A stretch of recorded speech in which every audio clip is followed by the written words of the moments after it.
여러분 안녕하십니까. 열린민주당 TV 주진영입니다.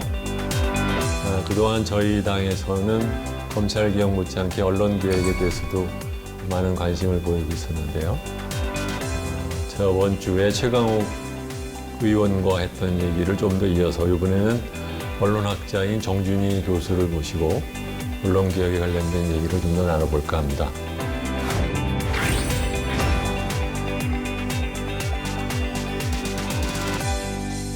안녕하셨습니까? 하셨습니까? 정 선생님 오래간만에 봬요? 이제 그렇게 1대1로 뵙는 건 뭔가 좀 오랜만인 것 같습니다. 네.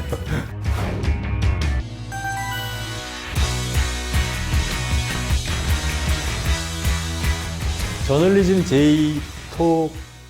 J톡을 그만하신 게 작년 1월, 그러니까 그죠? 12월 말에 그렇죠. 해서 네. 1월이죠. 그러고 난 다음에 TV에서는 사라지신 줄 알았는데 TBS지 아마 그게? 예, TBS, TV. 교통방송, 그 케이블 방송에서 해시태그라는 걸 하시죠? 예. 네. 그거는 왜 하시는 거예요? 미디어 비평은 좀 다양해지면 좋겠다라는 생각을 원래 저널리즘 독주제의 할 때 좀 했었거든요. 그래서 여러 방송사에서 미디어 비평을 나름의 방식으로 시도하면 좋을 것 같다라는 생각을 하고 있었고, 근데 뭐 이제 제의를 그만둔 뭐 이유는 여러 가지가 있겠지만 약간 피로감도 좀 있었고 이제 보도를 가진 조직의 안에서 이제 보도 비평을 한다라고 하는 거에 대한 약간 한계도 좀 있었거든요. 자사 비평 갖고 항상 예, 예민했죠. 연동이 되니까. 네. 그래서 그러니까 자사 보도에 대한 비평에 대한 부담이 훨씬 좀 덜한. 이렇게. 예, 그 TBS 같은 경우는 좀 더 이렇게 좀 제대로 좀 해볼 수 있지 않을까라는 생각도 좀 있었고요. 그거 말고 또 KBS 1라디오에서 저녁에 하는 열린 토론 예. 진행도 하시더니 또 MBC 또 100분 토론 진행도 예. 하죠. 언제 공부해요? 그래서 지금 요즘 공부는 그래도 뭐 어쨌든 하는 일이니까 공부 자체 양이 많이 줄진 않았는데요. 시간이 너무 분산돼가지고 그러니까 앉아서 논문 쓰고 뭐 책 쓰고 이러기에는 확실히 좀 시간이 부족합니다. 자, 이제 우리 얘기로 이제 넘어가면 우리나라의 지금 언론 산업이라고 할까? 네. 어떻게 돌아가고 있는지 전체적인 지금 그림이 보통 어지간한 경우는 우리가 세월이 지나면 조금씩 과거보다 나아지는데 언론 산업의 뉴스의 퀄리티라고 그럴까 이런 예. 것은 도리어 더 나빠졌단 말이에요. 네. 굉장히 독특한 현상 같아요. 그래서 네. 어떻게 보시는지. 이게 이제 언론 산업이라고 이제 표현하셨는데 사실 우리나라에서 언론이 산업다운 산업이 되기 시작한 지는 얼마 안 됐죠. 경제적 관계라기보다는 약간 문화적이고 그다음에 뭐 시민과의 관계고 이런 거라고 이제 보려고 했었기 때문에요. 뭐 공영방송 역시 이제 마찬가지 논리 구조 안에서 만들어졌던 거니까. 그래서 언론학계나 이제 실제로 언론 현장에 계시는 분들도 이제 이게 산업의 일부다라고 생각하지는 않았는데 저는 거기에 외려 약간 불행의 씨앗이 좀 있었던 것 같아요. 불행의 그래? 씨앗이라는 게 그러니까 저도 물론 그 어떤 논지에 대해서는 찬성을 하는데 언론은 단순한 경제기구가 아니라 문화기구고 시민적 기구다라고 하는 데에 대해서는 근본적으로 동의하는데 그게 결과적으로는 먹고 사는 문제하고 연관이 되지 않을 수가 없어서 그렇죠. 자기 자신을 합리적 경제기구로서 또한 만드는데 상당한 좀 노력이 좀 들어갔어야 되는데 그러지 않은 채 세월이 너무 오래 가버렸다라는 판단을 좀 하거든요. 그러다 보니까 객관적으로 밀려드는 산업화의 물결에 상당히 안 좋은 종속 변수가 이제 돼버린 거죠. 그러면서 돈을 버는 합리적 구조를 못 만든 채 현재까지 밀려왔고 그러니까 뭐 제가 이따가도 아마 말씀드리겠지만 돈을 굉장히 저열하게 버는 방식이 구조화된 그런 상태니까 내용물의 생산도 이제 당연히 더 안 좋아진 방식이 된 거죠. 그러니까 우리가 흔히 말하는 민주주의에서 언론이 얼마나 중요한가에 대해서 얘기를 하는데 민주정치의 중요한 그 구성원으로서의 질, 또 역할은 더욱더 악화되고 있고 네. 기업으로서의 수익성이나 사업 모델도 완전히 점점 더 그야말로 더 피폐해가는 느낌이 네. 들고 굉장히 독특한 구조죠. 그러니까 일단은 뭐 다 아시겠지만 지금 제가 얼마 전까지 세봤을 때만 해도 온라인 언론사가 아마 10,000개 정도 이렇게 등록돼 있고요. 뭐 일반 신문사도 폐간되는 경우는 거의 없고, 그렇죠. 뭐 뉴스를 할 수 있는 방송사는 더 늘었고 외려. 그렇죠. 채널 수는 뭐 당연히 엄청나게 늘고 있고, 이게 이제 언론 시장에서 감당이 되는 숫자인가라고 당연히 질문할 수밖에 없는데, 이게 어느 정도 이제 산업이 합리화되어 있는 나라들에서는 되게 미안한 말이지만 퇴출들이 일어나거든요. 그렇죠. 근데 우리나라에서는 퇴출이 안 일어나요. 맞아요. 돈을 버는 구조나 매출 구조나 비즈니스 모형은 굉장히 저열하고 그런데도 그 저열한 것 가지고도 먹고 산다는 얘기거든요. 음. 먹고 산다는 얘기는 뭔가 비경제적 방식으로 먹고 사는 요소들이 존재를 한다는 거고, 그렇죠. 그게 점점 이제 악화되는 구조로 가는데 굉장히 중요한 이유가 되고 있고, 이게 우리나라에서는 훨씬 더 독특한 형태로 나타나고 있는 것 같아요. 경제학을 하는 사람 또는 비즈니스를 해보는 사람 입장에서 보면 설명하기가 어려운 현상들이 그렇죠. 왜 이렇게 됐을까요, 이게? 이게 저는 2000년대가 되게 중요한 전환점이었다고 생각을 하거든요. 그 전까지는 80년대까지는 우리나라 언론은 산업은 아니었었고 그냥 출판 산업의 일부면서 약간은 이제 펜대 굴리는 사람들의 약간 자존심 뭐 이런 쪽에 좀 해당하는 그런 영역이었었고, 이제 이명박 정부가 만들어 놓은 이제 미디어법 이게 이제 결정차를 날린 거죠. 그렇죠. 결국은 이제 완전한 산업이다라고 선언을 했고, 그 다음에 무한 경쟁하라고 얘기를 했고, 대신 공공 섹터는 이렇게 붙잡아두고 뭐 수신료 같은 거 안 올라가고 그랬으니까요. 그 다음에 결국은 신문에게 방송까지 주는 이제 그런 것으로 가게 되면서 이때 이제 신문사들이나 이런 언론사들은 좀 체득을 한 게 자신에게 이익을 줄 수 있는 정치를 조성해내는 것, 정치 환경을 조성해내는 것이 생존에도 훨씬 더 유리하다라고 하는 이제 경험칙을 얻게 된 거죠.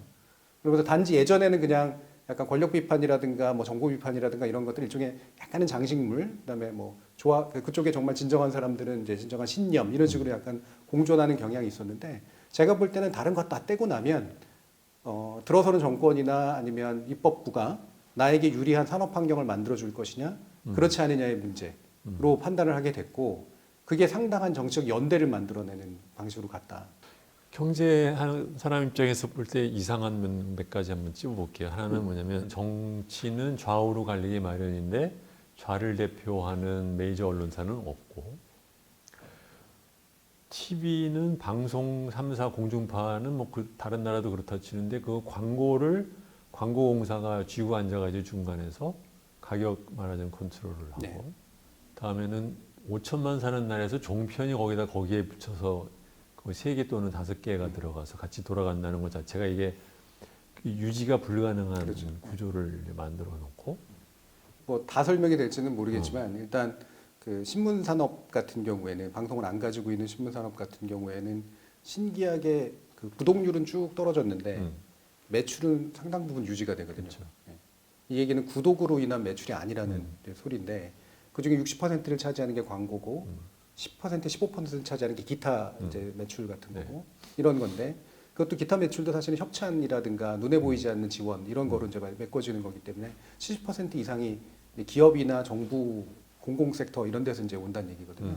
떼어주기 방식인 그렇죠. 거죠. 예. 광고 매체에게 광고의 효과를 보고 주는 게 아니라 매체의 영향력을 보고 자기 나름의 기준으로 얼마씩 나눠주는 이제 그런 방식이고, 연간으로 얼마씩 보장해주는, 그래서 그 각각의 신문사가 나름대로 먹고 살 수 있는 그런 틀을 만들어주는 그런 구조로 계속 가고 있고, 새로운 신문사가 생겨도 그거를 그래도 조금씩이라도 떼어주는 방식으로 점점 가는데, 기존의 홍보나 광고 그 예산 안으로 이제 안 잡히게 만드는 방법을 또 써서 기업은 그 돈을 나눠주는 그런 식으로 일단 버티고 있는 거고요. 방송은 사실은 훨씬 더 솔직한 쪽이기 때문에 실제로 매출이 급격하게 빠지고 있거든요. 광고 점유율도 엄청나게 떨어지고. 근데 그거를 이제 벌충하는 방법, 유료 방송에게 이제 줘서 거기에 대한 컨텐츠 대가를 얻는 방식으로 이제 먹고 살거든요. 그래서 그 비율이 훨씬 늘고 있어요. 근데 우리나라 유료 방송 비싸지가 않잖아요. 사실 되게 그렇죠. 싼단 말이에요. 네. 10,000원 정도에서 15,000원 정도니까. 그럼 그건 돈은 어디서 오는 거냐? 홈쇼핑에서 오거든요. 홈쇼핑 매출이 계속 올라가고 있기 때문에, 그래도 홈쇼핑에 대한 이제 송출 수수료를 유료 방송이 떼면 그 중에 상당 부분을 지상파라든가 이렇게 메이저 채널들에게 이제 나눠주고 나머지에게 주는 이런 그러는 방식으로 거예요? 가는 거예요. 네. 그래서 그게 이제 CPS라고 이제 부르는 건데, 이제 가입자당 얼마 이런 식으로. 근데 이게 지난 한 IPTV 등장 이후로, 케이블까지는 사실 그렇게 못했는데 IPTV 등장 이후로 거의 한 10년 동안 거의 계속 올라갔어요. 그래서 광고 매출의 상세 부분을 상당 부분 이 유료 방송 송출 수수료 몫으로 이제 가져가는 그런 방식으로 가면서 아직까지는 버티고 있는 그런 구조인 거죠. 자, 이제 그럼 이제 양적인 얘기라고 치면 질적인 면에서 세월이 지나면 질이 좋아진 게 일반적인 산업의 특징인데, 특징이 아니라 뭐 거의 모든 산업이 그런데, 언론은 도리어 질이 더 나빠졌다라는 인식을 많이 갖는단 말이에요. 네. 동의하세요? 뭐 동의하고, 특히나 이제 최근의 것에서는 충분히 동의를 하고요. 대신 역사적인 관점에서 보면은 언제나 업앤다운은 있었던 건 맞다라는 거죠. 그러니까 이게 이후에 다시 업이 올지는 잘 모르긴 하겠습니다만, 맨 처음에 언론은 먹고 사는 산업은 아니었었고 질도 되게 후졌었고요. 그러다가 이제 나름대로 뉴스를 다루는 조직들이 이제 생겨나면서 그런 뉴스를 상업화에 성공한 조직들도 생겨나고 그러면서 그게 상류 마켓, 업마켓하고 다운마켓이 이제 네. 구별이 가는 방식으로 이제 갔고 그게 꽤 오랫동안 지속되다가 다운마켓에서 이제 그 옐로우 페이퍼라든가 이런 것들이 이제 또 등장을 하면서 시장의 질이 굉장히 안 좋아지니까 이제 업마켓 쪽에서 이제 권위지의 형태를 이제 더 강하게 띄어가면서 이른바 언론 윤리라고 하는 것들을 이제 걸기 시작한 거. 이게 이제 1950년대를 전후로 한 전후 시대까지의 미국을 기준으로 봤을 때 현상이었었거든요. 여기 이제 방송이 더해지면서 신문 시장이 약간 위기를 겪긴 했지만 신문 시장은 의견 시장을 가져가고 이제 방송 시장은 정보 시장을 엔터테인먼트, 네. 오락 쪽을 가져가면서 이제 어느 정도 황금 구도가 만들어졌던 거죠. 그리고 방송 뉴스는 그래도 이 퀄리티 페이퍼 쪽에 영향을 좀 받아가지고 아무래도 소수였었기 때문에 나름대로 품격을 유지하는 쪽으로 이제 지탱했던 게 90년대까지의 이제 모습이었었거든요. 한국의 경우는 퀄리티 페이퍼가 존재한 적이 거의 없다라는 게 저의 판단. 그렇죠. 네. 실제로 업마켓이 없었던 거죠. 다 다운마켓이었는데 그 중에 일부가 약간 미들마켓 정도 수준을 가지고 있었던 건데 다들 권위지를 자처하고 이른바 정론지를 자처하고 이랬던 거고 전 세계 역사에서 정론지를 자처하고 권위를 자처하는 데가 우리나라 인구 규모에서 신문 발행 부수 200만 부를 가져간다. 지금도 100만 부를 가져간다. 이건 사실 불가능한 그렇죠. 원리적으로 네. 불가능한 일인데 그거를 이제 눈 가리고 아웅하는 식으로 이제 해왔던 거죠. 그게 왜 그게 가능했을까요? 그러니까 무슨 얘기냐면은 5천만인 나라에서 소위 말하면 뭐 조선일보나 중앙일보나 동아일보 이런 곳들이 부수를 100만 부를 넘을 때가 있었잖아요. 네. 그거 자체가 굉장히 이상한 현상이잖아요. 근데 그게 가능했던 측면은 어떤 게 있냐면 70년대까지는 사실 그게 불가능했는데 왜냐하면 문자 해독률도 좀 떨어지고 대학 교육 받은 사람도 그렇게 많지 않았고 오케이. 제가 출판 산업의 일부라 그랬는데 약간은 문인, 그러니까 문자 엘리트 네, 계층에 국한된 그런 측면들이 좀 있었다가 80년대로 넘어오면서 이게 그 당시가 이제 컬러 TV도 생기면서 이제 급격히 미디어 시장의 대중화가 일어나거든요. 그리고 대졸자도 늘어나고 우리나라 경쟁 성장도 일어나면서 전반적인 매체 자체가 다 성장을 했어요. 그래요. 네. 그러면서 신문 산업도 갑자기 아까도 말씀드렸지만 성장을 했고 그러니까 이제 신문 구독을 한 가지라도 하는 게 중산층 정도에 올라가게 되면 기본적으로 하는 일처럼 이제 된 거였었고 그때 이제 이른바 메이저 전국지들이 원래 자기들이 지향하는 바하고는 다르게 훨씬 더 많은 이제 시장 쉐어를 가져갈 수 그걸 있어요. 경제적으로 풀면 소득이 늘면서 돈을 내고 신문을 자기 집에 배달 부을 수 있는 사람들의 중산층의 숫자가 늘었고 급격히 늘었죠. 두 번째로는 광고를 하고 싶은 기업이 늘었기 때문에 네. 경제 발전하는 과정에서 미디어 시장도 마찬가지로 이제 폭발적으로 이제 늘었다 이제 그런 얘기가 되는 거죠. 예, 예. 그게 이제 다른 나라 같은 경우에는 이제 신문이 꽤 오래 있다가 나중에 TV가 등장하면서 TV는 문자 해독력이 없는 사람들이 주로 보고 신문은 여전히 엘리트 계층들이 이제 보게 되면서 신문은 원래 엘리트가 보는 것, 그 중에 퀄리티 페이퍼는 당연히 엘리트가 보는 것 이런 식으로 이제 됐었던 구조인데 우리는 엘리트가 보는 것이라고는 했지만 되게 작은 시장이었다가 이게 이제 TV와 함께 두 가지가 다 같이 대중시장으로 성장을 해버린 그런 케이스였던 거죠. 자기 얘기는 어떻게 보면 90년대 이후에 추가적인 시장 분화가 이루어져야 되는데 네. 그게 지금 우리나라는 안 이루어졌다는 그런 얘기죠. 그렇죠. 네. 그때 이후로 우리나라 이제 그 엘리트 계층은 신문을 과거에는 좀 이제 보는 것들이 굉장히 중요했었지만 지금은 별로 중요하지 않다라고 생각을 하거든요. 왜냐하면 특히나 90년대 이후로 유학을 해본 사람들이 많이 늘어나고 그 다음에 고급한 정보는 영어로 얻는다라고 하는 게 기본이 된 거예요. 그러니까 말 그대로 원본을 볼 수 있는 사람들이 엘리트 계층의 다수를 차지하면서 이 사람들이 사실 한국 신문을 보고 한국의 문자로 만들어진 어떤 텍스트를 보고 고급한 정보를 얻는다는 생각을 안 하는 거죠. 그렇죠. 네. 그러니까 뉴욕 타임스를 차라리 본다거나 뭐 이코노미스트를 본다거나 이런 식으로 이제 아예 즉석을 가져와 가지고 보는 형식을 취하니까 국내에서는 이제 퀄리티 페이퍼에 대한 어떤 사실은 수요가 엘리트 계층에게 사실 그렇게 높지 않았던 거예요. 그런 면이 있죠. 네. 그래서 지금도 흔히 뭐 조중동이 됐건 뭐든 간에 업마켓을 함부로 얘기할 수 없는 이유가 한국의 엘리트 계층에게 충분히 소구할 만큼의 정보 경쟁력을 가지고 있느냐 그걸 못 이뤄낸 거죠. 그거는 결국은 기사를 만들어내는 기자들 인력의 퀄리티가 안 올라갔다는 뜻도 되는 거 아니에요? 네. 네. 그러니까 예전에 그나마라도 좀 괜찮았던 건 신문수가 적고 뭐 이러면서 제가 아까도 이제 문인적 전통이라 그랬는데 사실 그때는 정보의 값이 엄청나게 높았다기보다는 워낙 문자 정보가 그냥 높았던 값이었던 거고 주로는 이제 글을 잘 쓴다라고 하는 거였었죠. 엄청나게 막 취재를 잘하고 정보의 밀도가 높고 이런 게 아니라 그때도 사실은 좋은 글이나 좋은 정보는 여전히 뭐 외국어로 있거나 아니면 책으로 있거나 또는 뭐 잡지라든가 외려 이런 쪽이 훨씬 더 괜찮았었기 때문에 뭐 사상계라든가 이런 게 있었던 것처럼 그쪽에 이제 엘리트 그 계층들이 있었던 게 신문으로 이전해 오지 못한 채 갑자기 대중적인 시장으로 이제 바뀌어버리고 그걸로 배를 불리니까 당시로서는 그 필요를 잘 못 느꼈다가 지금 와서는 이제 뭔가 필요를 느끼지만 그거를 할 만한 능력이 없는 상태. 이런. 근데 최근 한 20년에 걸친 이 언론, 특히 이제 신문 기사의 퀄리티의 뭐 급격한 추락이라고 할까, 네. 아니면 악화. 이제 우리가 지금 계속해서 그 얘기를 하는데 네. 이게 왜 시작된 거냐는 거지. 네. 그러니까 그 부분은 제가 아까도 말씀드린 것에 일부가 있는데 이제 네. 온라인과의 경쟁 때문에 드러나기 시작을 한 거였었어요. 그 전에는 경쟁 대상이 없었기 때문에 이제 굳이 뭐 견주어지지 않았던 건데 온라인이 등장을 하면서 매체 수도 되게 많아지고 그 다음에 이제 속보 경쟁 같은 게 주로 좀 많아지고 그다음에 검색되는 정보의 중요성이 굉장히 커진 거죠. 그러니까 구독해가지고 뭔가를 찾아보고 이런 식의 방식보다는 그냥 검색해가지고 딱 보는. 그러니까 그게 포털이 가지고 있었던 구조도 굉장히 컸고요. 처음에는 이제 포털에 저항하는 방식을 좀 취하기도 했었고 그랬지만 결과적으로는 그것과 공생하는 과정으로 이제 아예 갔고 그러다 보니까 사실은 이른바 퀄리티 페이퍼라고 부르는데도 검색 잘 되는.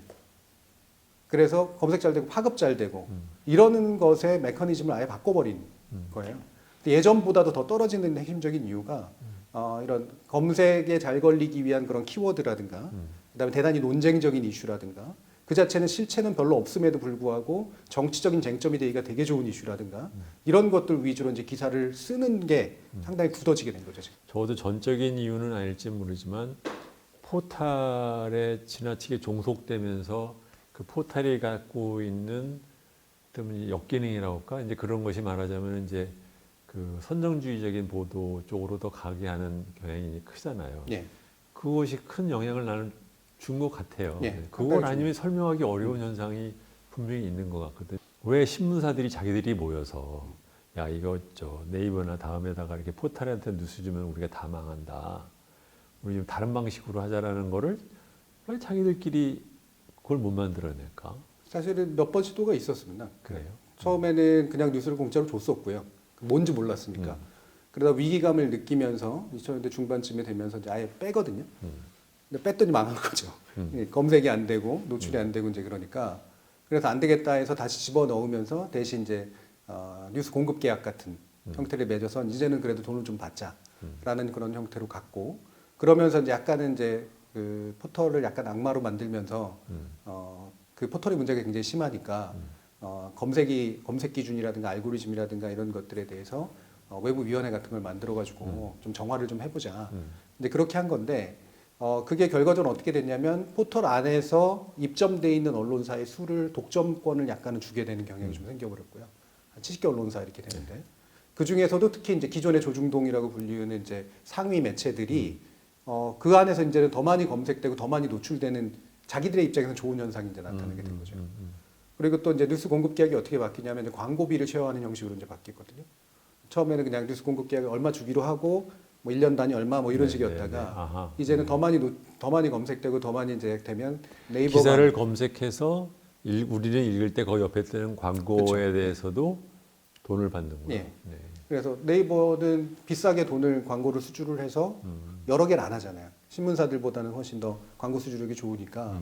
그래서 보는 사람들은 깔끔하고 광고가 몇 개 없는데 그다음에 편집도 잘 돼 있고 그다음에 이제는 메이저 신문사들 같은 경우도 거기서 그러니까 괜히 온라인에서 싼 광고 따느니 비싼 광고를 나눠 먹는 그런 방식으로 가는 것도 괜찮아서 이게 트래픽이 이런 거는 한 번에 늘면 확 늘고 그러니까 일종의 성과급이 이제 돼버린 거죠. 거기서 꽤 많은 이익들이 생겨나기 시작했어요. 불과 몇 년 전부터. 그래서 지금은 제가 볼 때는 메이저 언론사들이 죽는 소리를 하는 것처럼 하지만 사실은 포털 구조와 이미 공생 구조는 마련이 된 이제 그런 상태라고 봅니다. 그렇지만 그러니까 명목 GDP 올라가는 속도에 비해서 네네. 자기들 매출은 정체라는 뜻은 그건 계속 그렇죠. 쪼그라들고 있다는 네. 뜻이잖아요. 그 산업 자체의 전망은 굉장히 불투명한 게 사실이고 뭐 예전에 흔히 알려진 얘기지만 조선일보 사주가 방송을 하면은 빨리 망하고 방송을 안 하면 천천히 망한다 뭐 이런 식의 얘기를 했던 것처럼 실제로 굉장히 위기감을 느꼈던 것도 이제 사실이긴 하거든요. 근데 여기서 이제 방송을 같이 간 게 이제 사실은 굉장히 컸던 거예요. 방송 매출이 나름대로 좀 상쇄시켜 주는 게 있고 네. 전체적으로 네. 사이즈를 키워줬기 때문에 그다음에 이제 눈에 보이지 않는 이제 기타 매출 음. 예, 그런 것들이 이제 굉장히 많은 다양한 사업의 모델로 이제 만들어지게 되면서 사주의 입장에서 보면 그 미디어 기업 미디어 그룹 단위로 운영하는 데는 어느 정도 이제 한 10년 정도는 보장받은 그 전까지는 굉장히 좀 불투명했다가 이런 상황이 됐으니까 나름대로 합리적 선택이 된 거죠. 근데 이렇게 하다 보니까 이제 많은 그 사람들은 뭐가 불만이냐면 믿고 볼 수 있는 매체가 없어져 버린 거예요. 네. 네.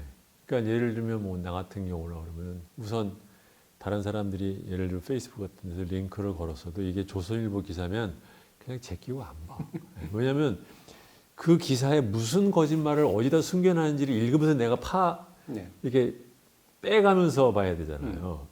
내가 못하러 그렇게까지 해. 그렇게 되는 거잖아요. 이게 고기에서 차라리 기름 도르면서 먹듯이. 그러니까 그 피곤해지는 거예요. 예.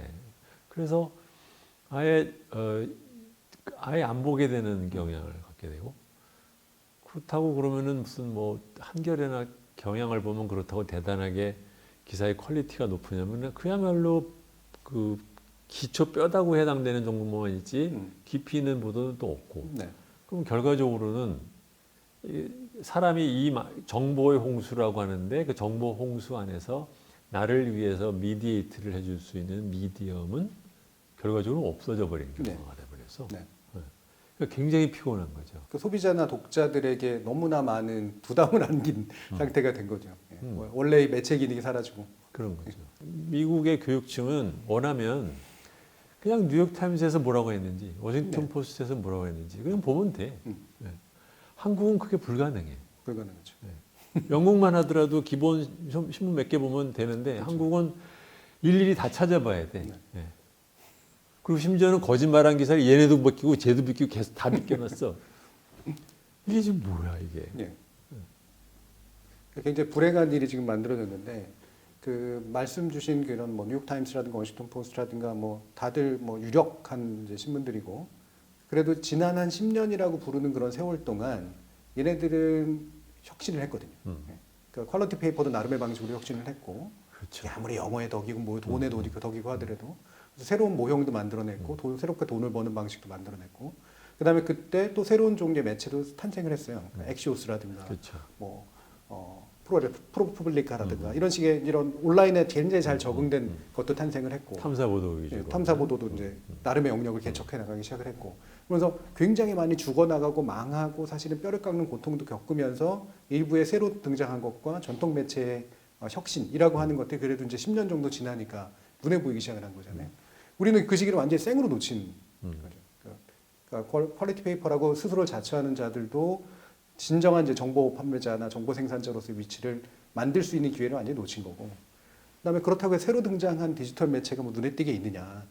오마이뉴스 뭐 이런 이제 새로운 이제 시민 모형 정도 이런 것들을 제외하고 난다면 나름의 방식으로 먹고 사는 잘 디지털화된 저널리즘의 모형 같은 건 못 만들었거든요. 결국에는 새로운 영역도 그렇고 과거 영역도 그렇고 혁신도 못하고 그다음에 새로 부상도 못하는 이런 상태가 이제 현재 와버린 거죠.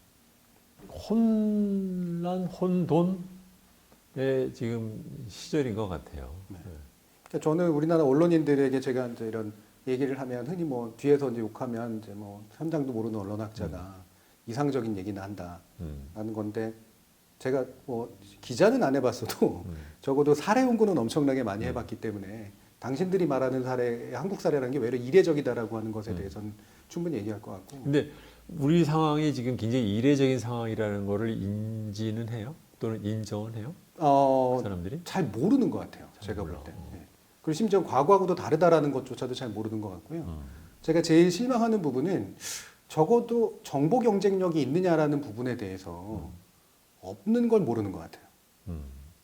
그러니까 되게 억울해만 하고 나는 노력한다라고 생각을 하고 옛날보다 힘들어진 건 사실이 또 있거든요. 그러니까 보면은 예전엔 기사를 한두 개 쓰던 그런 게 하루에 10개도 써야 되는 경우도 많이 생기고 그다음에 예전에 비해서 욕도 많이 먹고 그다음에 왜 윗선배들은 그래도 나름대로 연공서열 받아가지고 좀 페이도 괜찮았는데 지금 자기가 생각하기엔 자기의 똑똑함에 비해서는 페이도 덜 받는 것 같고 이런 식의 여러 가지 것들이 겹치면서 생긴 굉장한 열패감은 있는데 근데 진정으로 자신들의 생산물이 그러면 그래도 내놓을 만한 것인지에 대해서는 판단이 좀 있어야 되잖아요. 거기에 대해서 냉정히 판단을 못하는 것 같아요. 물론 언론직이라고 하는 게 다른 프로페션만큼의 수준이 되느냐라는 부분에 대해서는 뭐 서양도 그렇고 우리나라도 그렇고 좀 당연히 논란의 여지가 있지만 그래도 프로페션 지향을 가지고 있었던 건 분명하고 그거는 결국에는 내가 그 특정 잡이 아니라 이 직업과 직능의 영역 안에서 뭔가 내가 가지고 있는 배타적인 기능 같은 것들을 이제 갖겠다라는 거잖아요. 그리고 윤리의식도 이제 그런 면에서 이제 필요한 거고. 근데 그게 뚝 하고 떨어뜨렸을 때 그래서 독립적이어야 되잖아요. 이 사람을 기자했던 사람을 어딘가에 떨어뜨려서 딱 놓으면 그 사람이 거기서 보여줄 수 있는 빛이라는 게 뭘까? 근데 결국에 보면은 자신의 능력이 언론사의 힘이었다라고 하는 걸 결국 발견하고 프로페셔널이 아닌 거죠. 그러니까 언론사의 힘이었던 거고 언론사의 힘은 뭐였냐면 네트워크였다. 결국은 정관계나 이런 데서 이제 출입처 통해 가지고 얻었던 그런 식의 네트워크의 힘을 가지고 자기 언론 후배의 어떤 통제에 대한 통제력을 발휘하거나 아니면 어딘가 로비를 해주는 능력 이게 프로페셔널의 능력이었었던 거야 저널리즘에 이 부분이 이제 지금 많잖아요. 이제 드러나고 있는 거죠. 심지어는요, 나 무엇을 느꼈냐면 현재 유력지의 유명한 칼럼니스트라는 사람들이 자기 글이나 아니면은 그 실리지 않은 자기 개인 글을 갖다가 페이스북이나 이런 걸 쓸 때 읽는 사람이 몇 명 되지도 않아. 그렇죠. 그러니까 이게 거기에 올라가기 때문에 그 사람이 뭐지 네. 자기가 독자적으로 현직이 있는데 쓰는 글에 대해서도 아무도 팔로우를 안 해. 네. 거기에 비해서 서구의 유명 언론인들이 트위트를 하던 글을 쓰면은 그 팔로우를 얼마나 많이 합니까? 이거 그 사람 자체에 대해 인정을 하는데 차라리 유튜버보다 못한 거죠. 그러니까요. 저 사람들 창피하지도 않나. 네. 그런 생각이 들어요. 그러니까 이런 얘기를 하면 되게 막 조롱하고 비아냥거린다고 되게 불편해하는데 냉정한 현실이잖아요. 그걸 조롱으로 받아들여요. 제가 뭐 자꾸 해외 사례를 드는 게 거기는 계속해서 그래도 뭔가 그 전통으로 뭔가 새로 만들거든요. 네, 네.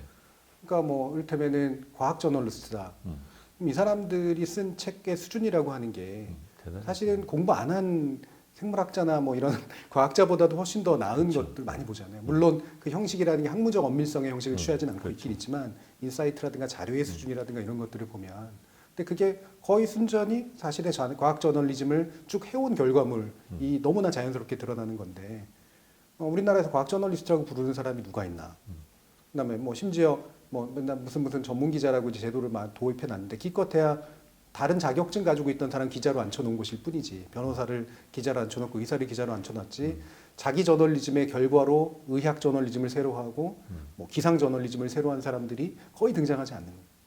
제작 환경이라는 면도 내가 보기엔 그런 게 있어요. 옛날에는 이제 우리나라 다른 나라에 비해서 신문의 경우에는 지면이 굉장히 작았잖아요. 그때 요새는 이제 어떻게 되냐면은 이제 포탈로 넘어가니까 더욱더 아마 그렇게 된 것 같은데 가끔 놀라는 게 어떤 기사를 내 아는 사람이 찾아봐 그러면은 어떤 경우는 그 기자가 하루에 막 기사를 3개씩 쓴 거야. 온라인에 가니까 막 다 담는 거잖아요. 그러니까 자기들이 갖고 있는 인력에 비해서 생산해내는 기사의 수가 지나치게 많아진 거야. 그렇지만 어쨌든 좀이라도 만들면 클릭이 그만큼 올라가니까는 윗사람들은 자꾸 쓰라고 시키는 것 같고 그러면 좋은 기사를 설사 그 사람이 쓸 수 있는 능력이 있어도 그럴 시간이 없으면 낼 수가 없는 거죠. 시간이 없죠. 실제로 연구를 해보면요. 지난 20년간 노동 강도가 증가를 했고요. 그러니까 물론 노동 시간 자체는 그렇게 많이 안 일어났는데 노동 강도는 증가를 했고 그다음에 기사 쓰는 양의 부담에 대한 훨씬 더 크게 고통을 토로하고 있고요. 그다음에 직업을 그러니까 이직하겠다라는 마음이 생기게 된 중요한 이유 중에 하나가 더 이상 이런 식으로는 기자 취재 못하겠다라는 생각 때문인 경우들이 굉장히 많이 드러나 있는 상태거든요. 근데 그게 말씀하신 것처럼 대중적으로 많은 기사를 써서 그 중에 하나라도 걸려라. 전체적으로 트래픽을 키우자라고 한 쪽으로 이제 결국은 경영과 편집 구조가 같기 때문에 생긴 그런 현상이에요. 그래서 이거를 한 기자 개인의 어떤 탓으로 돌리기는 좀 어려운 면이 있는데 결국은 이들이 이제 그들 중에 엘리트가 성장하는 코스라는 게 있잖아요.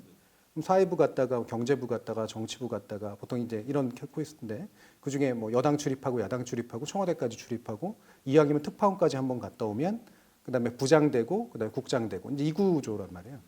근데 방금 말씀하신 그 케이스처럼 그렇게 난 다음에 뭐가 되느냐면 결국 홍보 임원으로 가는 코스인 거죠. 그렇게 해서 쭉 하고 자기는 나름대로 엘리트 코스라고 돌았는데 돌은 결과가 저널리스트로서의 프로페션에 굉장히 중요한 기능과 역량을 남긴 결과가 아니게 돼버린 거예요. 대형 유력지에 중견 간부로 크고 국장급까지 간 사람이 결국은 40대 말 50대 초에 기업의 홍보팀장으로 가는 커리어를 하는 것이 참 걱정된다. 이제 그런 생각이 드는데. 자, 이제 요새 와서 이제 생기는 문제. 아까 이제 우리나라가 업마켓, 다운마켓 같은 게 별로 없다. 그러니까 다들 다운마켓이 돼버렸는데 그것이 요새 와서 이제 심해지는 케이스가 거의 특히 정권 바뀌고 난 다음에는 거의 나라 망하라고 고사 지내는 듯한 기사들을 만들어내는 게 아예 이제 뭐 어쩌다 한 번이 아니라 그냥 기본이 됐죠. 기본이 매일이 그렇게 돼버렸어요. 저걸 만드는 사람들은, 그걸 만들라고 시키는 사람들은 자기들끼리 무슨 얘기를 하고 어떻게 자기의 존재를 합리화하면서 살까? 이 부분은 일부 관찰한 것도 있고 나머지는 또 짐작도 있고 이제 그런데요. 일부 관찰한 것 같은 경우에는 제가 뭐 가까운 사람들은 아니지만 가깝고 건너서 이제 보게 되는 광경들은 그렇게 선거 결과에 관심이 많아요.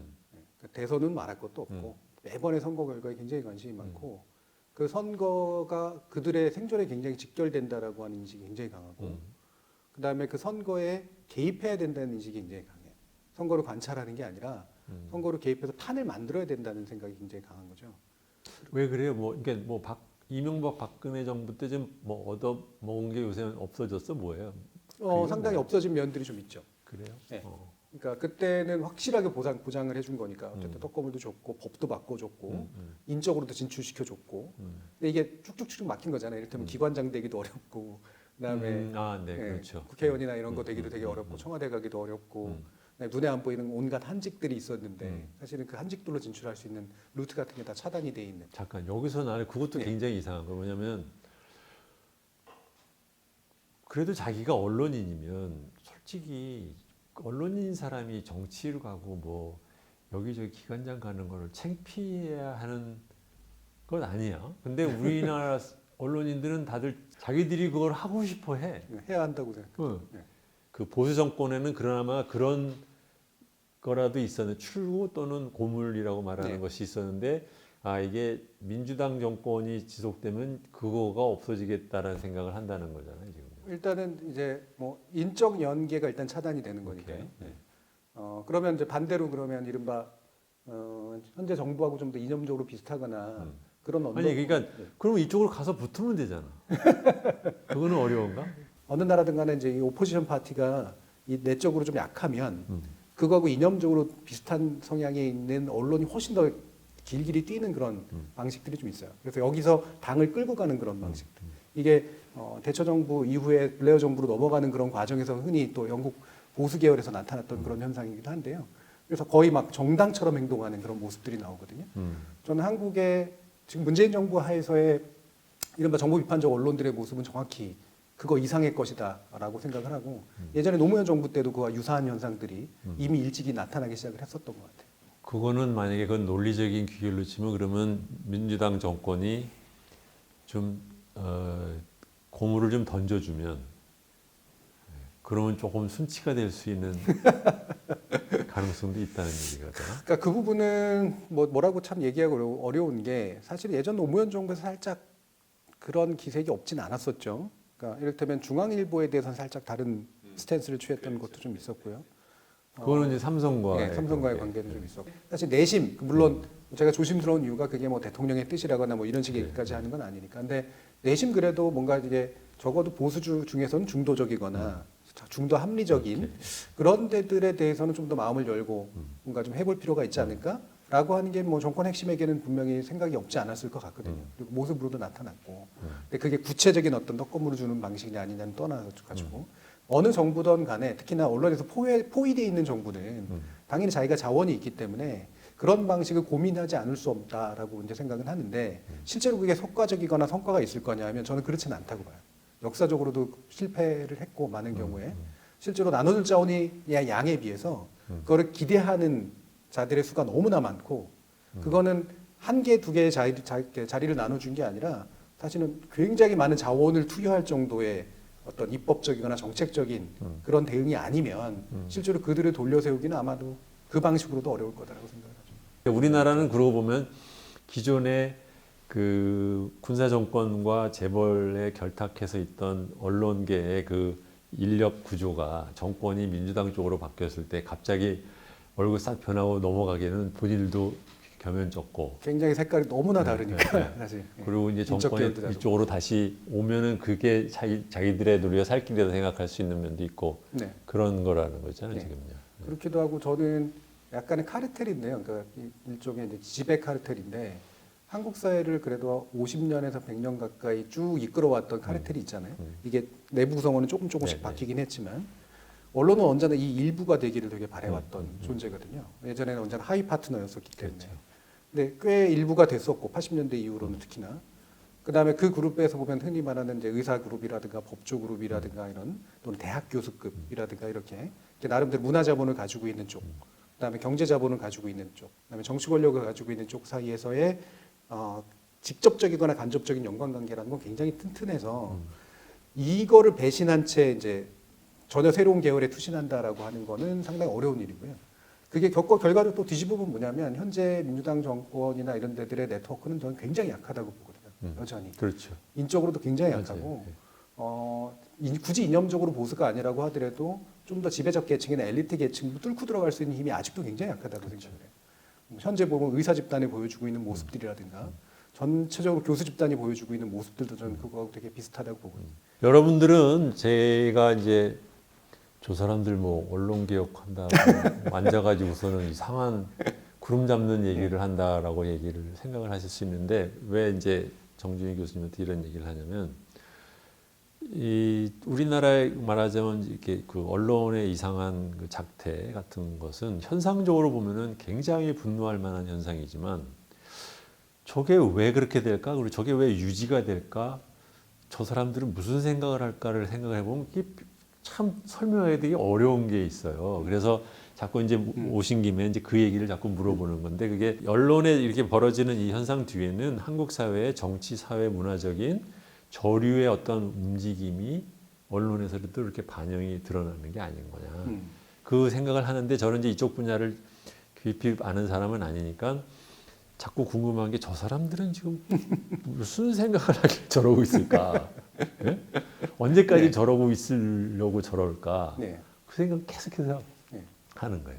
현재 판형을 만들어낸 주체들, 음. 나름의 상층이라고 불리우는 그런 언론 엘리트들 같은 경우가 살아온 지난 50년 이상의 이제 기간의 모습이라는 게 그렇다는 거고 또 한 가지는 저는 그게 그러니까 예를 들면 언론인이 20명이 넘는 사람들이 예를 들면 정치로 갔다 그래서 문제다라든가 이 사람들이 뭐 예를 들면 청와대로 갔다 그래서 문제다라고가 아니라 우리 사회의 정관계로 대표되는 또는 기타의 어떤 전문직으로 대표되는 그런 사람들이 이른바 하이 소사이어티가 살아가는 방식이 비슷한 패턴을 가지고 있는 뭔가 동종적 요소들이 굉장히 강하다라는 그런 생각을 하거든요. 그러니까 쓸모가 있는 거예요. 어떤 면에서 보면 전문직으로서는 떨어지지만 약간 위로 쭉 상승해가지고 나름대로 그냥 상류 계급이거나 또는 권력을 쥐고 흔드는 또는 쥐고 뭔가를 하는 그런 사람들의 소사이어티 안에서는 현재 이렇게 자라난 언론인들도 꽤 쓸모가 있는 그렇게 훈련된 사람들이라. 언론 개혁을 좀 해야 되는 거 아니냐라는 얘기를 시작하게 된 게 사실은 노무현 정부 때부터 이제 본격적으로 이제 언론 개혁이라는 이제 주제가 이제 대두를 했어요. 근데 사실 말이 그렇지 언론 개혁이라는 게 한국적인 용어예요. 나는 근데 무슨 용어를 보면 그걸 영어로 번역을 한번 해보거든요. 그러면 언론 개혁이 뭐냐면 프레스 리폼이야. 그 영어 표현에 없는 표현이죠. 네. 왜 그러냐면 이거는 순수 민간 분야인데 이걸 어떻게 그렇죠. 뭐 어떻게 하자는 거예요? 그래서 방금 말씀하신 게 바로 언론 개혁이라는 한국적 현상, 한국적 요구의 어려움을 그대로 이제 보여주는 건데요. 권력기관 개혁에 비해서 저는 100배 아마 어려울 거다라고 그렇죠. 치면. 이거는 권력기관 안에서 권력기관의 의지로 뭔가 어떤 권력을 사용해서 바꾸는 거랑 권력을 사용해서 민간으로 들어가서 뭔가를 바꾸는 거는 굉장히 다른 문제이기 때문에 파급 효과도 되게 다르고 그래서 계속 번번이 실패할 수밖에 없는 그런 한계를 안고 있는 건 우리가 인정해야 된다라고 생각을 하고요. 어떻게 질을 끌어올리고 어떻게 하면 좀 더 같이 살 만한 언론들을 만들어내는데 어떤 각 주체들이 해야 될 것들이 있는가라고 하는 쪽으로 결국은 이야기가 모아져야 되는데 이건 이제 결국은 이제 입법적인 능력을 해야 될 제도 개선의 문제가 있고 그다음에 행정부가 할 수 있는 이제 어떤 정책적 영역이라고 하는 게 있고 그다음에 언론들 스스로 주체에서 할 수 있는 시장 내부에서의 어떤 또는 전문직적인 어떤 요구라는 게 있고 시민들이나 소비자가 또 해줘야 될 그런 식의 문제가 다 같이 들어가 있는 거죠. 전 그래서 행정이 먼저 시작을 하는 게 맞다라고 보고요. 행정. 예. 그 다음에 입법이 뒷받침해서 나가야 된다고 생각을 하고 그 효과가 이제 시장 안에 있는 주체들 가운데 동조하거나 거기에 리드를 해줄 수 있는 그룹, 그다음에 그거를 지지해줄 수 있는 소비자 내지 시민 이게 이제 결합이 되면서 말 그대로 좀 윗물들이 만들어지는 그런 쪽으로 이제 이전해 나가는 그런 식으로 단계적으로 진행될 수밖에 없다. 행정이라면 어떤 걸 말하는 거예요? 행정이 대표적으로 그래서 이를테면 출입처 문제 같은 거죠. 그러니까 노무현 정부에서 사실 했던 게 입법 영역은 그렇게 크지 않았었어요. 그렇죠. 실패했고 그거는 하다가 이제 그걸 위헌 논쟁으로 끝났고 후반부에 하려고 했던 게 그래서 결국 행정에 한번 해보자라고 했던 게 취재 지원 선진화라는 방식이었었잖아요. 결국은 이제 출입처를 폐지 이런 식으로 됐었는데 기자실이라고 하는 것이 당연한 폐쇄적 정보 유통의 공간이 되는 게 아니라 말 그대로 브리핑을 받는 룸이 있고 그 다음에 이 브리핑이라고 하는 시스템 자체도 일원화하고 그다음에 기자들이 이제 앉아가지고 하는 그 공간으로서의 기자실이라고 하는 건 말 그대로 철저히 그 기능으로 쓸 수 있도록 만들어주는 서클이 아닌 그런 방식으로 해보겠다라고 하는 게 이제 노무현 정부의 출발점이었었고 그게 행정개혁에서 이제 나타났던 거잖아요. 그게 그 단계에서부터 이제 깨진 거죠. 그 당시에는. 네. 예. 어떻든간 그거는 그 당시 권력 구도 자체가 언론이 이길 수밖에 없는 권력 구도였던 상태였다. 이렇게 생각을 하는데요. 저는 다시 그걸 해야 된다고 생각하거든요. 일단 행정개혁 측면에서 뭐냐면 지금 얼마 전에 뭐 법무부라든가 이런데 이제 그 소원 같은 게 나왔는데 그 출입처나 기자단을 해체달라라고 하는 이제 국민청원도 붙고 그다음에 몇몇 언론사가 이제 그거를 또 제소하고 이런 식으로 갔잖아요. 검찰 기자단은 검찰 뒤에 숨어 특권을 누리면서 기자단을 폐쇄적으로 운영하고 있다고 비판했는데요. 실제 검찰과 법원 취재를 담당하는 법조 기자단은 기자실 출입이 가능한 매체를 기자단 투표로 제한하고 있습니다. 근데 거기서 법무부나 이런 데서 보였던 반응, 법원 같은 데가 보인 반응은 그건 기자들끼리 알아서 해라. 나는 책임지지 않겠다 이건데.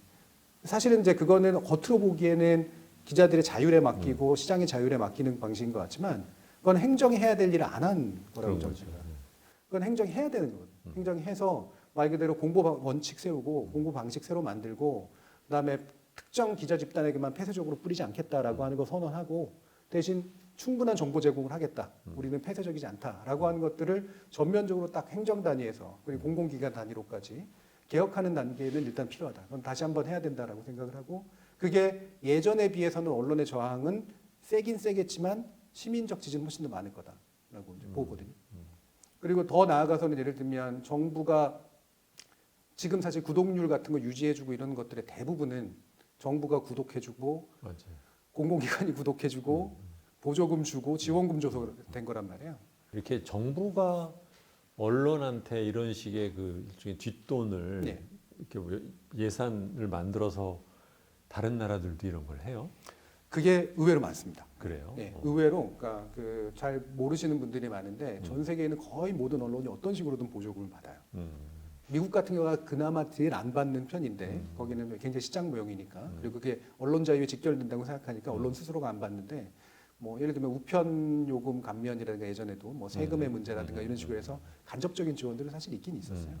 근데 이제 북유럽 같은 데는 이제 아예 대놓고 돈을 주는 이제 그런 방식이고요. 근데 북유럽은 그게 이유가 뭐냐면 시장 기구가 아니기 때문이라고 판단하는 거죠. 그럼 어떤 종목으로 어떻게 돈을 줘요? 이를테면은 아예 그냥 펀드가 있어가지고요. 예, 그러니까 신문 지원 기금 같은 게 펀드가 이렇게 있어서 거기서 이제 기준이 뭐 예를 들면 이제 구독자 기준이라든가 아니면은 이게 이제 뭐 소수 신문이라든가 이런 데는 소수 공동체를 위해서 필요하다라는 그런 이유로. 그래서 그게 비례적으로 주지만도 않거든요. 그래서 그 각각의 이유를 가지고 이제 공공 지원을 하는 이제 그런 형태를 취하죠. 이건 북유럽 모형 같은 건데 한국의 모형은 어떤 거냐면 실제로는 북유럽처럼 주는 거면서 그것도 사실은 이제 언론 영향력 순위로 이제 주는 건데 주면서 그들에게 영향력에 맞게 돈을 주고 있어라고 하는데 어떠냐면 명분이 필요하니까 ABC 제도를 그래서 만든 거랍니다. 그러니까 그러니까 너가 구독력도 많이 하네. 그다음에 영향력도 높네. 그러니까 정부 광고의 형식으로 줄게. 사실은 보조금인데 예. 면구스럽지 않게 돈을 주는. 근데 그 방식을 취한 메커니즘이 거죠. 참 이걸 저널리즘 제의에서도 한번 다뤘지만 우리나라 ABC가 거짓말이라는 거 너도 알고 나도 알고 다 알아. 그런데 넘어가. 정권이 바뀌어도 넘어가.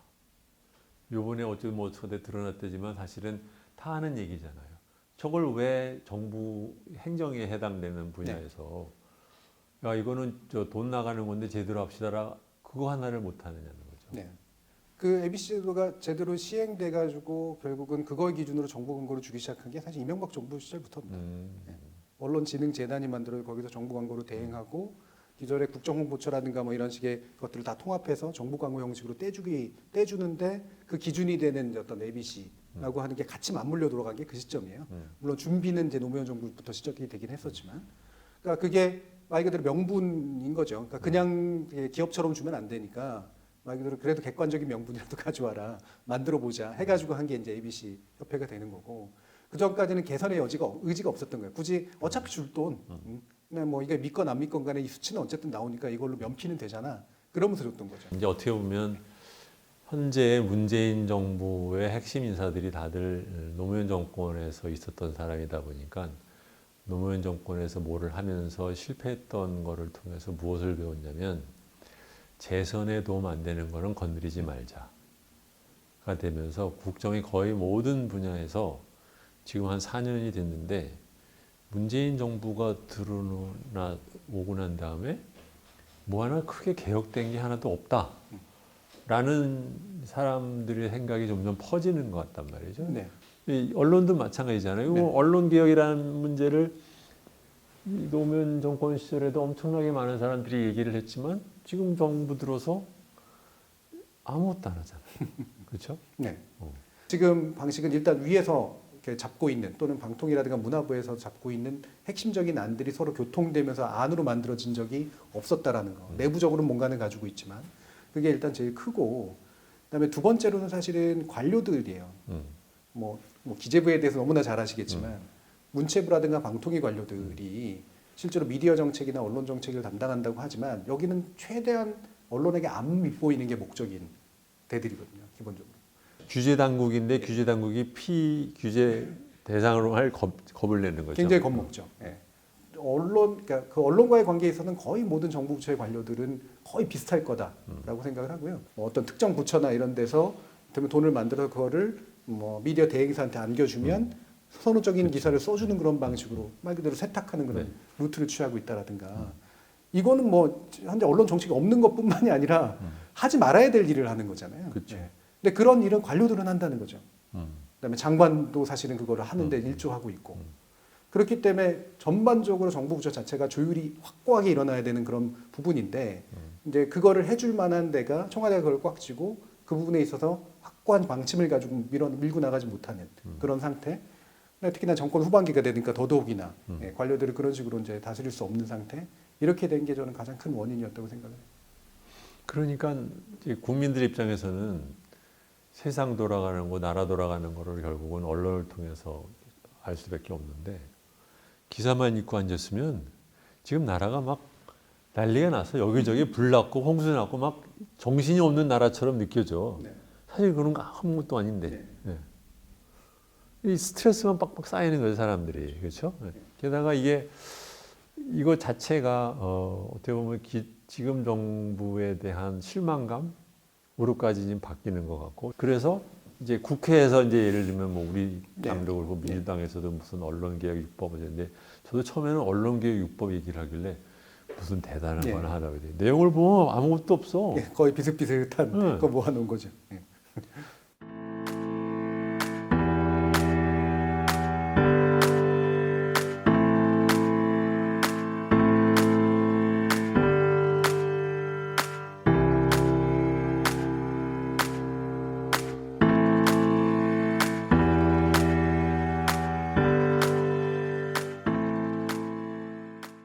그걸 정말 하려고 하는 건가 싶기도 하고, 네. 그렇죠? 예. 등 떠밀려서 나온 느낌도 좀 들고. 민주당의 고민은 이해를 하지만 그걸 이렇게 묶어가지고 마치 2월 임시국회 통과시킬 것처럼 얘기하는 거 정치적인 미숙함을 왜 보였을까? 저는 그것도 잘 이해가 잘 안 자기 가거든요. 있는 걸 미숙하다고 생각을 하는구나. 예. 나도 좀 이상해요, 그게. 예. 그러니까 그거는 제가 볼 때는 그렇게까지 밀어붙여야 될 정도로 엄청나게 중요한 법안도 아니고요. 하면 좋지만. 그다음에 굳이 또 뭐 반대하는데 막 대놓고 막 우리 180석이야 하면서 할 얘기도 아니에요. 그러려면 그것보다 훨씬 더 센 법안들이 준비가 돼 있어야 되는데 그것도 아니기 때문에 자기가 보기에는 그 중에서 좀 먼저 우선적으로 좀 됐으면 싶은 그런 개혁이 있다 그러면 어떤 거예요? 저는 핵심은 언론 피해 구제거든요. 음흠. 예. 이거를 이제 개개인에 의한 피해, 그러니까 온라인에서 개개인에 의한 피해까지 포함할 거냐 말 거냐의 문제는 뭐 우리가 같이 논의해 볼 수 있는데 전 출발점은 언론이어야 된다고 생각을 해요. 어쨌든 책임을 더 가지고 있는 기관들이 언론이기 때문에 그래서 언론에 의해서 만들어지는 피해가 현재 언론 중재 방식으로는 구제가 잘 안 일어나니까 그렇죠. 그리고 형법이나 민법적인 어떤 소외 과정으로도 잘 해결이 안 되니까 기본적으로 피해 구제가 빨리 그러니까 실효적으로 일어나도록 언론 중재 방식을 바꾸고 그다음에 그것의 최종적인 법적 판단이 피해 구제에 훨씬 더 유리한 방식으로 나오도록 하는 정도의 법안으로서는 의미가 있다고 생각을 해요. 그러면서 최강의혹 법안 같은 게 그런 걸 정확하게 표현해주는 이제 그런 측면들이 좀 있었던 거죠.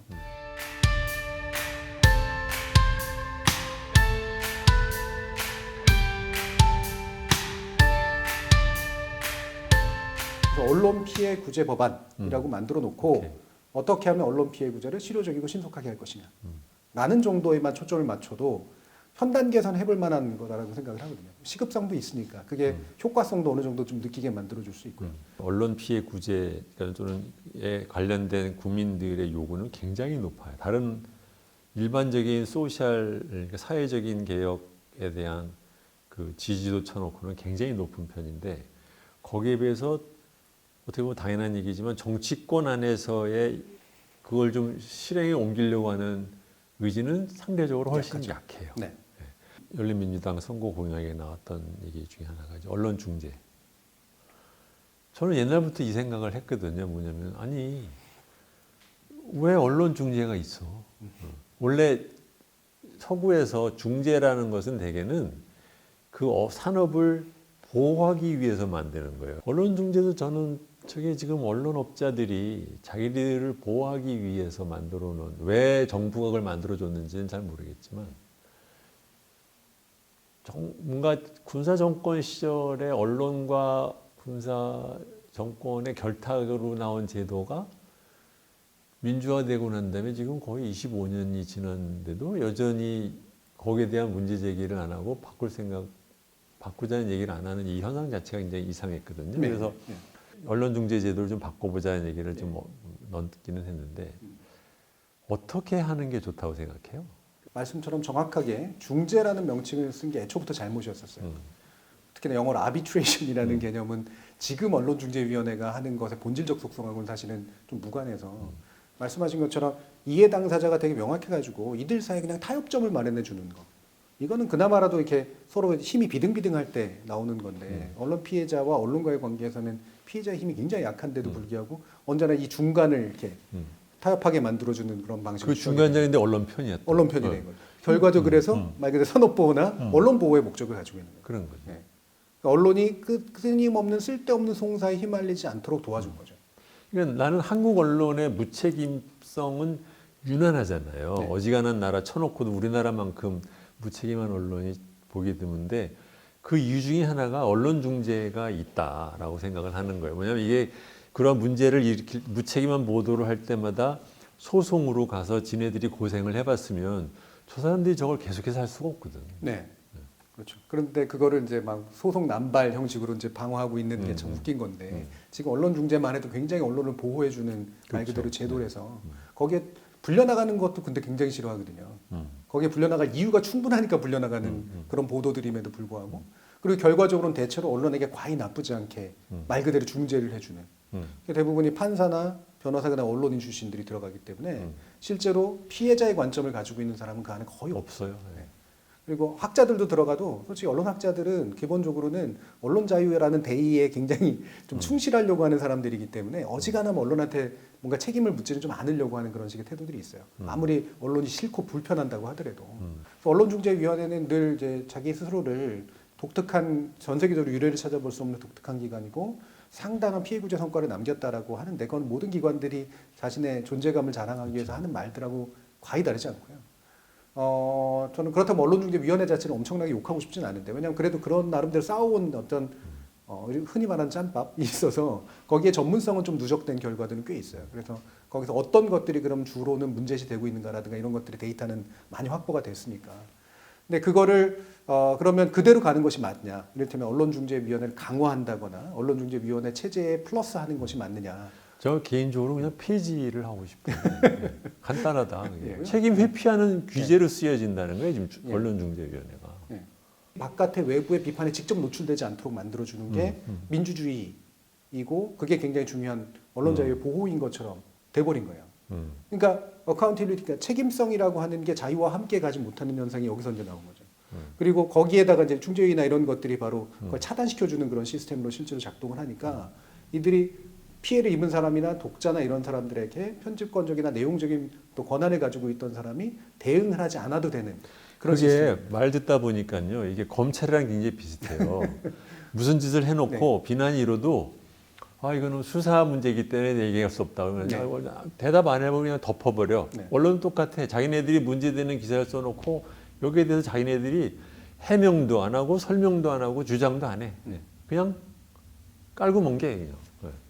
그래놓고 그게 독립이고. 언론만 또 그걸 요구할 수 있다고 생각을 하죠. 특히나 그치, 공직자라든가 자기는 물어보면서. 그거를 침해하면 언론자유의 침해니 뭐 독재니 이런 식의 이제 표현을 쓰는 거고. 그러니까 이게 뭔가 상당히 민주적 구조라고 얘기해서 만들어낸 것들인데 그게 실제로 민주주의가 가져야 될 균형적 요소들을 한쪽이 사라져 있는 상태로 너무 오래간 지속이 됐어요. 그리고 그 프레임이나 이념에 제가 볼 때는 언론이 이익을 가지고 결속했거나 또는 약간 순진하게 결속한 면도 있어요. 제가 이를테면 진보 언론 같은데 문제 제기라는 게 바로 그런 건데 자신들이 언론 자유를 얘기하면서 언론 자유에 대해서 마치 책임을 이야기하면 이걸 이탈하는 것처럼 느끼는 그런 현상. 그래서 보수 언론에게 왠지 자기가 책피해야 되는 그 정권하고 같이 가는 것처럼 비치는 현상. 이 부분이 저는 되게 심각한 문제라고 보거든요. 이게 언론 노조라든가 기자협회에서도 그대로 나타나는 현상이죠. 이번에 별것도 아닌 6대 언론 법안 가지고 언론 자유 침해한다고 다 같이 난리치는 이런 모습들로 나타났다라고 하는 게 되게 한탄스러운 그런 일이죠. 보면 이제 규율이라는 게 크게 보면 세 가지가 있다고 해요. 보통 자율적인 그 규율이 있고, 그 다음에는 행정적인 규율이 있고, 그 다음에 이제 법적인 규율이 있는데 이거는 지금 언론에 종사하는 사람들은 자율적인 규율도 안 하려고 들어. 행정적인 규율도 안 받으려고 들어. 법적인 규율도 빠져나가려고 그래. 그렇죠. 그러면서 다른 사람들한테 인정받고 존경을 받을 수는 없는 거거든요. 근데 거기에 대한 생각은 기자협회 회장이라는 사람 인터뷰를 봐도 전혀 없어, 그런 생각. 네. 그게 일부러 약간 전략적으로 무식한 척을 하는 건지 아니면 정말로 모르는 건지가 가끔 헷갈려요. 그럴 수도 있고. 네. 그러니까 자율규제라는 말을 알까 이들은? 최근에 의협이 자기한테 면허권 달라고 얘기하는 것들이 물적이 자율규제인데 그러려면 얼마나 많은 책임들이 자신들한테 부여되는지 알까? 그리고 그거를 잘못했을 때 어떤 후과가 올지 아는 걸까? 이런 거거든요. 근데 한국의 언론 집단이 실제로 스스로가 편집권전의 자율이라든가 편성상의 어떤 책임이라든가 이런 식의 문제를 얘기를 할 때, 언론 자유를 얘기할 때 이 용어를 알고 쓰는 걸까? 이 역사성에 대해서 알까? 저는 그게 굉장히 의심이 되는 거예요. 적어도 언론인들이 하나의 그 사회에서 존중받는 프로페셔널로서 인정을 받거나 아니면 크기 위해서 또 살아남기 위해서는 이 자율규율이라는 것에 이 꼭 필수 불가결하다는 것에 대한 인식이 언젠가는 되겠죠. 지금 같아서는 안 될 것 같지만. 그러니까 이게 결과적으로 이제 행정 입법과 그다음에 입법부가 동의해주는 그런 방식으로 미디어 통합의 어떤 법을 만들어서 그 안에서 이제 공공섹터와 비공공섹터가 먹고 사는 방식을 달리 획정해주는 그런 방식으로 가고, 그러면 그 먹고 사는 방법을 달리할 때 이제 상업적인 섹터들의 먹고 사는 방법이 어떻게 해야 되냐인데 이 부분에 있어서 공정거래 질서를 잡아주는 게 나와야 되거든요.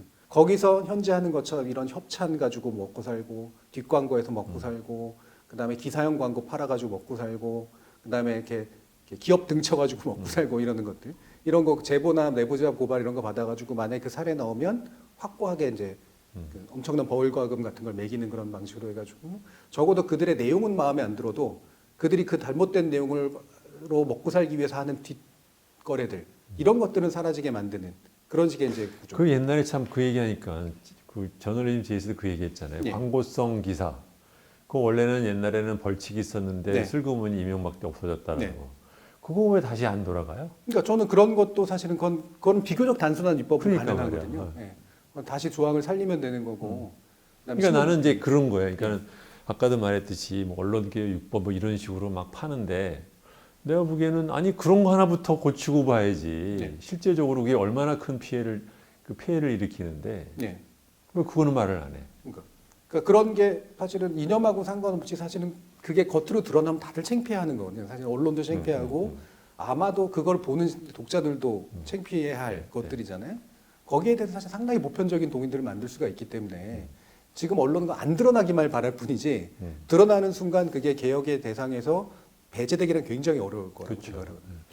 전체 미디어법을 다 바꾸지 않아도 실제로 현재법만 이용해가지고도 충분히 개혁 효과가 나타날 수 있는 거라 그런 건 뭐 의원입법을 하건 뭐 아니면 행정입법을 하건 충분히 현재도 가능한 일이라고 생각을 해요. 그래서 그렇게 이제 뭐 제가 단계는 얘기했지만 이렇게 논리적 구조를 다 같지는 않더라도 당장 기존법의 일부를 보수해서 할 수 있는 영역들과 그다음에 법 체계를 바꿔서 가능한 영역.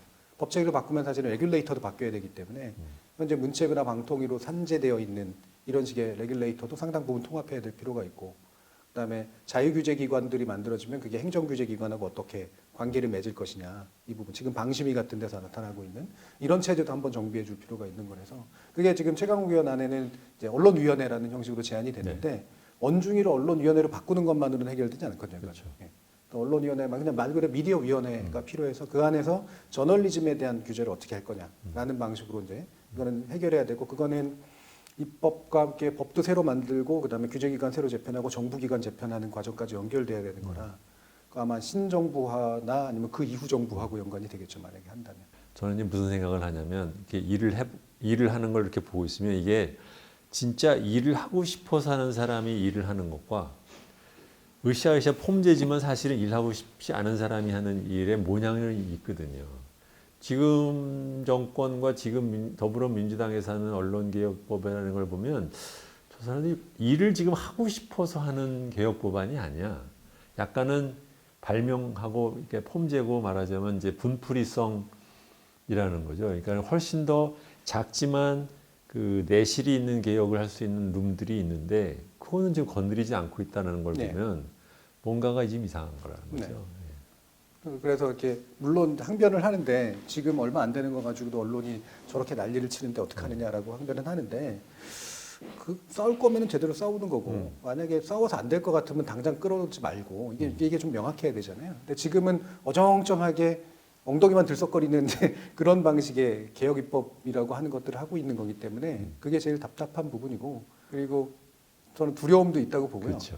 자기가 언론에서 피해를 입을 때만 열받지 그런 거죠. 언론에서 득보는 경우도 되게 많거든요, 사실은. 좋게 언론 관리해가지고 네. 득보는 사람도 많으니까 거기서 이미 이들 간에 약간 뭐 서로 협잡까지는 아니라고 하더라도 공생관계는 사실 있어서 그거를 여당 의원이든 야당 의원이든 쉽게 못 넘는다. 이게 이제 한계라는 거죠. 그 민주당 안에 소위 말하면 폴리시 그룹이 없는 것 네. 같아요. 네, 폴리시 그룹이라는 게 없고 원내대표라 정책위원장을 1년에 한 번씩 갈아대는 우리나라 정당에서 이렇게 그 입법을 갖다 어떤 식으로 어떻게 빌드업을 하자라는 네. 축구로 치면 빌드업이라는 표현을 그렇죠. 쓰듯이 네. 그 과정이 우리나라가 없어요 보니까 네. 그런 아쉬움이 있습니다. 여러분들 오늘 방송을 들으신 분들은 좀 혼란스러울 수 있을 거라고 저는 생각해요. 뭐냐면 일반적으로 요새 말하는 언론개혁 말할 때처럼 뭐 이거가 뭐 나쁜 놈 저거 나쁜 놈 이런 거 얘기하면서 비분관계를 하는 방송을 예상했거나 아니면 그런 거에 익숙해졌을 수 있는데 정준희 선생님 모시고 그런 얘기하는 것은 자원의 낭비라고 생각을 해서 조금 더 구조적이고 좀 깊은 문제를 얘기를 했는데 제가 보니까 정준희 선생 자신도 공부가 깊다 보니까 이 얘기가 굉장히 하이 레벨로 올라갔어요. 그래서 점점 가고 있어요. 그래서 일반 시청자가 듣기는 저게 좀 무슨 얘기지? 뭐 이렇게 하기 좀 약간 좀 어렵게 얘기가 됐어요. 그렇지만 포인트는 뭐냐면 지금 뭐 최강욱 의원이 냈다든가 뭐 이런 것들 안 하나하나가 그 단대로 국회에서 입법화돼서 통과되지는 않을 겁니다. 중요한 것은 이런 것들이 쌓여서 결국 그 중에서 조금이라도 하나씩 구체적이고 확실한 진전이 일어나가야 되는데 이 일어나가는 과정에서 우리가 큰 그림을 볼 때 지금 우리가 어디로 가야 되는 건지 어디까지 와 있는 건지 무엇이 우선적으로 해야 되는 건지에 대한 전문가로부터의 어느 정도의 그 대략의 그림을 좀 듣고 싶어서 이렇게 여쭤본 것이고 그런 얘기를 해주셨던 것 같습니다. 사실은 이것이 이제 하나씩 잘라서 더 구체적인 예까지 들어가면서 하면 좋은데 그런 것까지 좀 하시고 공부하시고 싶은 분들은 그 찾기가 좀 어려워서 그렇지 있어요. 그 TBS의 해시태그에 그동안 보니까 한 40몇 회를 했던데 네. 다 보실 필요는 없고 가끔씩 한 번씩 찾아서 보시면 하나하나 주제에 대해서 비교적 깊게 얘기가 되어 있습니다. 한 번씩 보시면 좋을 것 같아서 추천을 드립니다. 네, 오늘 고맙습니다. 예, 감사합니다.